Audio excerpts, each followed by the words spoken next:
এই মুহূর্তে সড়ক দুর্ঘটনায় বাবা মেয়ের মর্মান্তিক মৃত্যু হয়েছে এবং দুজন মর্মান্তিক আহত হয়ে হাসপাতালে ভর্তি রয়েছেন।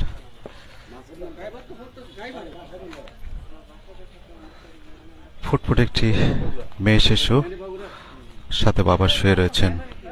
দুজনেই আজ না ফেরার দোষে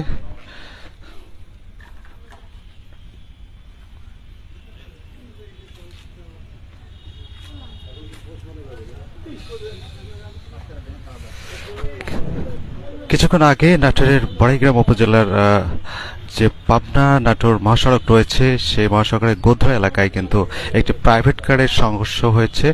এই প্রাইভেট কারটি নিয়ন্ত্রণ হারিয়ে একটি গাছের সঙ্গে কিন্তু সংঘর্ষ লেগেছে এবং সেইখানে কিন্তু সেই প্রাইভেট কারে কুষ্টিয়া থেকে বগুড়াতে যাচ্ছিল প্রাইভেট কারটি এবং সেই প্রাইভেট কারে একটা ফ্যামিলি, বাবা, একটি কন্যা সন্তান এবং স্ত্রী সহ যাচ্ছিলেন, মোট 4 জন। তার মধ্যে বাবা এবং সেই কন্যা সন্তানটি কিন্তু না ফেরে দেশে চলে গেছেন। আপনারা দেখতে পাচ্ছেন যে কি নির্মম একটি দৃশ্য আমরা এখানে আপনাকে দেখাচ্ছি। যে কিছুক্ষণ